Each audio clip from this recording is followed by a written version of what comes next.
ఈరోజు భాస్కర్ రావు గారి కుటుంబం కాంట్రాక్ట్కి వచ్చారు, అక్కడి నుంచి డైవర్సిఫికేషన్కి వచ్చారు, హోటల్ పెట్టారు, ఆ పని చేసుకుంటూ కూడా 22 ఏళ్లలో వాళ్ళ తెలివితేటలు ఉపయోగపడ్డాయి, మేనేజ్మెంట్ ఉపయోగపడింది, కలిసి వచ్చింది 30,000 కోట్ల రూపాయలు సంపద సృష్టించుకోగలిగారు.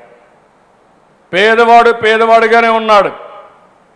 ఎవరి వల్ల పైకి వచ్చారంటే ఆ పేదవాళ్ళ వల్ల మనం అందరం, నేను కూడా ఒక చిన్న కుటుంబంలోనే పుట్టాను, ఒక మధ్యతరగతి కుటుంబం. మా నాన్న కూడా వ్యవసాయం చేసేవాడు, కష్టపడి పైకి వచ్చా. ఈరోజు ప్రపంచం అంతా నేను బిజినెస్ మేనేజ్మెంట్ స్కూల్స్లో లెక్చర్స్ ఇచ్చే పరిస్థితికి వచ్చాను. మొన్నే నాకు రిఫార్మర్ ఆఫ్ ది ఇయర్ కింద అవార్డు కూడా ఇచ్చే పరిస్థితికి వచ్చారు. నేను మామూలుగా ఏ అవార్డు ఒప్పుకునేవాడు కాదు, ఇది ఒప్పుకున్నా. దానికి కారణం ఏంటంటే ఈ పేరు చెప్తే 10 మంది వచ్చి పెట్టుబడులు పెడతారు, ఇప్పుడు వచ్చిన పెట్టుబడి కంటే అదనంగా పెట్టుబడి వస్తుందని దీన్ని కూడా యాక్సెప్ట్ చేసే పరిస్థితికి వచ్చాను. అందుకే మీరు చూస్తే 23 నెలల్లో 23 లక్షల కోట్ల రూపాయలు పెట్టుబడులు వచ్చాయి. ఈ పెట్టుబడులన్నీ అయిపోతే 23 లక్షల మందికి ఉద్యోగాలు వస్తాయి. ఇప్పుడు భాస్కర్ రావు గారు చెప్పినట్టు 1,00,000 మంది ఉద్యోగాలు కానీ ఒక్క మెడికల్ ఫీల్డ్లో ఆయన తయారు చేయగలిగితే, లేకపోతే 1,00,000 మంది యువతకు అవకాశాలు కల్పించగలిగితే, that is a additional bonus. నా ఉద్దేశం ప్రతి ఒక్కరికి ఎంప్లాయ్మెంట్ ఉండాలి. అదే మరి ఆర్థిక అసమానతలు తగ్గాలి. ఆర్థిక అసమానతలు తగ్గించడానికి P4 అనేది ఒక ఆయుధం. నేను ఏది కూడా ఒకసారి సంకల్పం చేసి దాన్ని జయప్రదం చేసే వరకు ముందుకు తీసుకెళ్తాం. ఈ ఆర్థిక అసమానతలు తగ్గించి అందరికీ మెరుగైన జీవన ప్రమాణాలు ఇవ్వగలిగితే అదే నిజమైన ప్రజాస్వామ్యం. అట్లా కాకుండా కొంతమంది కోటీశ్వరులు, చాలామంది నిరుపేదలుంటే అది సమాజానికి కూడా మంచిది కాదు.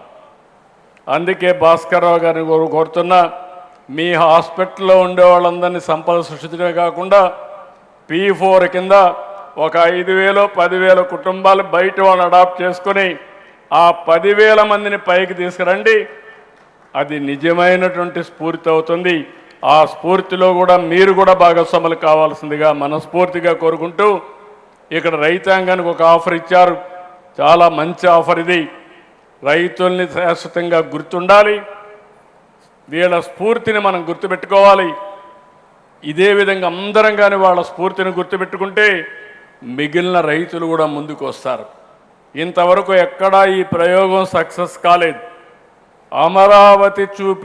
అమరావతి రైతాంగం చూపించిన స్ఫూర్తి ఒక భారతదేశానికే కాదు ప్రపంచానికి ఒక ఆదర్శం కావాలనేది నా ఆలోచన. నేను ఎప్పుడు కూడా మీరు గుర్తుపెట్టుకోవాల్సింది, భూమి అనేది ఒక సెంటిమెంట్. భూమి లేకపోతే అభివృద్ధి లేదు. హైదరాబాద్ని ఎయిర్పోర్ట్ కట్టాలనుకున్న ఆ రోజు 5,000 ఎకరాలు కావాలి. చాలామంది ఎగతాళి చేశారు, 5,000 ఎకరాల ఎయిర్పోర్ట్ కని. నేను ఆ రోజు కూడా చెప్పా, నేను అవసరమైతే 500 ఎకరాల్లో కట్టగలుగుతాను, లేకపోతే 100 ఎకరాల్లో కూడా ఒక ఎయిర్ స్ట్రిప్ వేయగలుగుతాను. కాదు, నా విజన్ వేరే, మీరే చూస్తారని చెప్పాను. 5,000 ఎకరాలు అక్వైర్ చేశాం. ఆ రోజు ఒక మాట చెప్పాను, ఇక్కడ మీరు భూమి ఇస్తున్నారు, నేను లిబరల్గా మీకు కాంపన్సేషన్ ఇస్తా, పక్కనే భూమి కొనుక్కోండి. భూమి విలువ పెరుగుతుంది, పెట్టుబడులు పెట్టే అవకాశాలు వస్తాయి, పెట్టుబడులు పెట్టండి. ఇన్ని రోజులు వ్యాపారాలు చేశారు, ఇంతవరకు వ్యవసాయం చేశారు, ఇప్పుడు వ్యాపారాలు చేసేది నేర్చుకోమన్నా. ఆ విధంగా నేర్చుకున్న వాళ్ళు ఈరోజు హైదరాబాద్లో తిరుగులేని ఆర్థిక వ్యవస్థలో ముందుకు పోయే పరిస్థితికి వచ్చారు. నేను ఇక్కడ కూడా అమరావతిని ఈరోజు చూసే అమరావతి కాదు, ఒక రోడ్డు వస్తేనే ఓపెనింగ్ మీరు చూస్తున్నారు ఎంత ఇంపాక్ట్ వస్తుందో. రాబోయే 10-20 సంవత్సరాల్లో అమరావతి ప్రపంచానికి ఒక స్ఫూర్తిదాయకమైన నగరంగా తయారవుతుంది. ఇప్పటి నుంచి మీ ఆలోచన విధానం కూడా మారి, ఏ స్ఫూర్తి అయితే మీరు చూపించారో రేపు ఇదే స్ఫూర్తితో మీరు ముందుకు పోయి మీరు కూడా బాగుపడితే మిమ్మల్ని అందరూ కూడా ఫాలో అయ్యే పరిస్థితి వస్తారని చెప్పి కూడా నేను మీకు తెలియజేస్తున్నా. ఫైనల్గా ఒక మంచి ప్రయోగానికి ఈరోజు మనందరం శ్రీకారం చుట్టాం. ఎలాంటి పెట్టుబడిదారులు కూడా రావాలి, డిఫరెంట్ ఫీల్డ్స్ రావాలి. అల్టిమేట్గా నా ఆలోచన ఒకటి, వన్ ఫ్యామిలీ వన్ ఆంటర్‌ప్రెన్యూర్. ఈరోజు ఇక్కడ చదువుకున్న వ్యక్తులు వ్యాపార దృష్టి కూడా ఆలోచించుకోవాలి. రేపు రాబోయే రోజుల్లో మెడికల్ ఫీల్డ్లో ఆంటర్‌ప్రెన్యూర్లుగా తయారు కావాలి. ఇప్పుడు నేను భాస్కర్రావు గారిది ఒక ఎగ్జాంపుల్ చెప్పాను. పక్కనే పెమ్మసాని ఉన్నారు, 21 22 ప్రారంభించాడు, డాక్టర్గా అమెరికాకి వెళ్ళాడు. అమెరికాలో డాక్టర్ ఉద్యోగం చేశాడు ఒక 20 ఏళ్ళు. అక్కడి నుంచి నెక్స్ట్ ఏం చేస్తే బాగుంటుందంటే ఆన్లైన్ మెడికల్ ఎక్స్టెన్షన్ కానీ నాలెడ్జ్కి వెళ్ళాడు. నాలెడ్జ్కి వెళ్తే $1 బిలియన్ సంపాదించగలిగాడు. అక్కడి నుంచి నేరుగా రాజకీయానికి వచ్చాడు. నేను ఆయనకి ఎప్పుడూ చెప్తా ఉంటాను, నువ్వు సంపాదించడంలో సక్సెస్ఫుల్ అయ్యావు, ఇక్కడ సంపద సృష్టించి గుంటూరు పార్లమెంట్ని ఒక మంచి పార్లమెంటుగా, రిచెస్ట్ పార్లమెంటుగా తయారు చేసే బాధ్యత మీదని ఆయనకి ఎన్నోసార్లు చెప్పాను. అమరావతి రాజధాని చుట్టుపక్కల మీరు చూస్తే గుంటూరు ఒక కార్పొరేషన్, మంగళగిరి ఒక కార్పొరేషన్, ఆ పక్క తెనాలి, ఈ పక్క వచ్చే కొందికి అమరావతి, ఇది ఒక కార్పొరేషన్. ఈ 4 కానీ అభివృద్ధి చేసి గ్యాపులన్నీ ఫిలప్ చేయగలిగితే ఈ యొక్క గుంటూరు జిల్లా వన్ ఆఫ్ ది బెస్ట్ డిస్ట్రిక్ట్గా తయారవుతుంది. ఇప్పటికే ఇన్నర్ రింగ్ రోడ్ ఆలోచిస్తున్నాం, అవుటర్ రింగ్ రోడ్ వస్తుంది. 190 కిలోమీటర్స్ అవుటర్ రింగ్ రోడ్ ఉండే ఏకైక నగరం భారతదేశంలో అమరావతి తయారవుతుందని చెప్పి కూడా నేను మీకు తెలియజేస్తున్నా. ఇలాంటి కాన్సెప్ట్స్తో మనం ముందుకు పోతున్నాం. ఏదైనా మరొక్కసారి మిమ్మల్ని అందరినీ యూత్ను కోరేది, జరిగే డెవలప్మెంట్స్ ఆలోచించండి. తాత్కాలికంగా వచ్చే ఇబ్బందులు కూడా మనం అధిగమించాలి. ఈరోజు జియో పొలిటికల్ సిచ్యువేషన్ వల్ల, ఈ యుద్ధం వల్ల మనం కొన్ని నిర్ణయాలు కూడా చేయాలి. వేరే దేశాలపైన ఆధారపడకుండా నేను కూడా ఈ దేశం కోసం పనిచేయాలి, నేను కూడా ఆలోచించాలనే ఆలోచన మీ అందరికీ రావాలి. చాలామంది ఏం ఆలోచిస్తున్నారంటే, ఓకే పెట్రోల్ ప్రాబ్లం ఉంది, అది మీ సమస్య, డీజిల్ ప్రాబ్లం ఉంది, మీరేం చేస్తారో మీరు చేసుకోండి. అది కరెక్ట్ అయింది కాదు. దేశం ముఖ్యం, బాధ్యత ముఖ్యం. అందుకే ప్రధానమంత్రి గారు ఇచ్చిన పిలుపుని నేను మొన్నే చెప్పాను. 7-8 ప్రిన్సిపల్స్ మనం గుర్తుపెట్టుకోవాలి. నేను ఇప్పుడు చెప్పడం కాదు, వర్క్ ఫ్రమ్ హోమ్ అనేది ఇట్ ఈజ్ ఎ రియాలిటీ. భవిష్యత్తులో కూడా వర్క్ ఫ్రమ్ హోమ్ వస్తుంది. ఇంట్లో కూర్చొని ప్రపంచం మొత్తం పనిచేసే శక్తి వస్తుంది, డబ్బులు సంపాదించే అవకాశాలు వస్తాయి. గవర్నమెంట్లో కూడా ఇది చేస్తాం. దుబారా ఖర్చు తగ్గించాలి. చాలామంది ఒక కాన్వాయ్ ఒక ప్యాషన్ అయిపోయింది. 10 వెహికల్స్ వెనకాల ఫాలో కావడం, సెక్యూరిటీ మీనింగ్ఫుల్గా ఉండాలి, అలాంటివన్నీ తగ్గించాలి. ఇంకో పక్క ఫెర్టిలైజర్ వేయడం ఒక అవగాహన లేనితనం అవుతుంది. ఈరోజు టెక్నాలజీ వచ్చింది, సెటిలైట్స్ వచ్చేసాయి. మీ పొలంలో ఎంత ఈల్డ్ వస్తుందో ప్రిడిక్ట్ చేస్తుంది. మీ పొలం ఎంత భూసారవంతంగా ఉందో ఈల్డ్ అది కూడా ప్రిడిక్ట్ చేస్తుంది.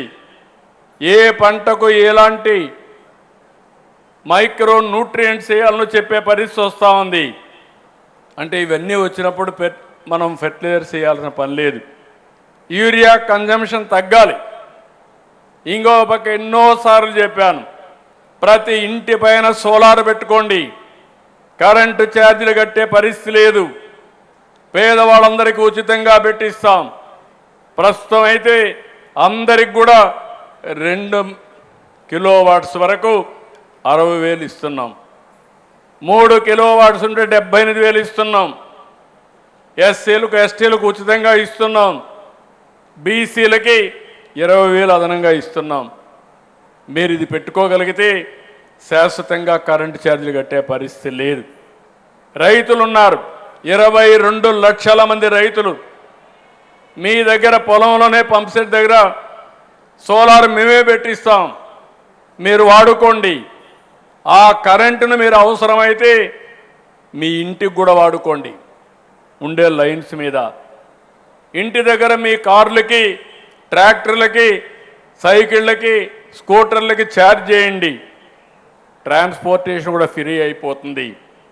అంటే నేను చెప్తే ఇంకా నమ్మకాలు రావడంలా, నమ్మకాలు వచ్చినా ఆలోచించడం లేదు.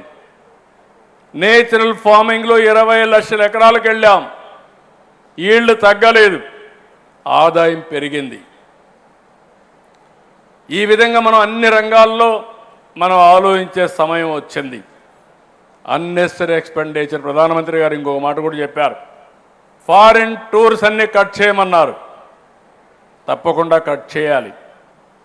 అమెరికానో ఆస్ట్రేలియాలోనూ లేకుంటే ఇంకో దగ్గర హాలిడేకి పోతున్నారు. దానికంటే బ్రహ్మాండమైన ప్లేసెస్ అరకు పోతే కాశ్మీర్ కంటే బ్రహ్మాండంగా మన అరకు వ్యాలీ ఉంది. బ్యూటిఫుల్ ప్లేసెస్ మీకు కావాలంటే పాపికొండలకు వెళ్తే పోలవరం నుంచి దానికంటే మించిన ప్లేస్ నేను ప్రపంచంలో ఎక్కడా చూడలేదు. గండికోటకి వెళ్తే గ్రాండ్ కెనన్ కంటే బాగా ఉంటుంది. ఇలాంటి ప్లేసెస్ అని మనం పెట్టుకొని ఇప్పుడు రేపు రాబోయే రోజులు గోవా టూరిజం కోసం మనం పోతున్నాం. గోవాని మించిన టూరిజం సూర్యలంక వస్తూ ఉంది. ప్రపంచానికే నెంబర్ 1గా సూర్యలంక తయారవుతుంది. దాన్ని తయారు చేస్తున్నాం. ఇలాంటివన్నీ కూడా మనం కూడా గుర్తుపెట్టుకోవాల్సింది, మన ఆలోచన విధానంలో మార్పు రావాలి, అవకాశాలని అందిపుచ్చుకోవాలి. ఈరోజు ప్రధానమంత్రి గారు ఒక కాల్ ఇచ్చారంటే మీలో కూడా అలాంటి ఆలోచన ఏ విధంగా సహకరించాలి, నా దేశం నా బాధ్యత, నేను కూడా ఒక బాధ్యత కలిగిన పౌరుడిగా ఆలోచిస్తే దానికి పరిష్కార మార్గాలు ఈజీ అవుతాయని చెప్పి కూడా నేను మీకు తెలియజేస్తున్నా. ఫైనల్గా రేపు ఎల్లుండి మేము కూడా ఒక అనౌన్స్మెంట్ ఇస్తాం. రాష్ట్రంలో ఈ యుద్ధం వల్ల జరిగే చర్యల వల్ల నివారణ కార్యక్రమాలు ఏమేం చేయాలనో అవన్నిటి కూడా బంగారు కొనడం కూడా మానమన్నారు. మీరు కూడా ఆలోచించాలి. నేను ఇంకొక స్టెప్ ముందుకు పోతున్నా. కర్నూలులో బంగారు తయారు చేసే గని మన దగ్గరనే వచ్చింది. దేశంలో ఉత్పత్తి చేసే బంగారంలో 50-60% మన రాష్ట్రంలో తయారు చేసే పరిస్థితి. దాన్ని నెక్స్ట్ మంత్ ఇనాగరేషన్ కూడా చేస్తున్నాం. అంటే బంగారం అంతా కూడా ఇంపోర్ట్ చేస్తే ఫారిన్ ఎక్స్చేంజ్ పోతుంది. మన దగ్గరనే బంగారు ఉత్పత్తి చేసుకుంటే ఆ సమస్య కూడా ఉండదు. ఇలాంటి సెల్ఫ్ రిలయన్స్తో మనం ముందుకు పోవాల్సిన అవసరం ఉంది. దీనికి అందరూ సహకరించవలసిందిగా మరొక్కసారి కోరుకుంటూ, Bollineni institute of skill education research బైజర్, ఇది ఒక వన్ ఆఫ్ ది మోస్ట్ ఇంపార్టెంట్గా తయారు కావాలి.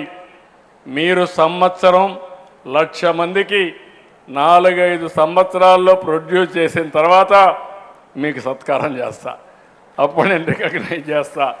అది చేయాలని మనస్ఫూర్తిగా ఆకాంక్షిస్తూ మీరందరూ కూడా గట్టిగా అభినందిస్తూ ఈ సంస్థ జయప్రదం కావాలని కోరుకుంటూ అందరికీ నమస్కారాలు. జై హింద్, జై జన్మభూమి. Thank you sir, thank you very much. భవిష్యత్తును ముందే చూడగల దూరదృష్టి ద విజనరీ లీడర్ గారు, మన ఆంధ్రప్రదేశ్ రాష్ట్ర గౌరవ ముఖ్యమంత్రి వర్యులు గౌరవనీయులు శ్రీ నారా చంద్రబాబు నాయుడు గారికి మీ అందరి కరతాళ ధ్వనుల మధ్య వారికి ప్రత్యేకమైనటువంటి ధన్యవాదాలు తెలియజేస్తున్నాం. Thank you sir, thank you very much. తదుపరి ఏ దృష్టికి సంబంధించినటువంటి ఏ స్మార్ట్ విజన్ గ్లాసెస్ను ఇప్పుడు మనం డిమాన్స్ట్రేషన్ చూడబోతున్నాం. మే రిక్వెస్ట్ రవితేజ గారు, sir please come forward sir.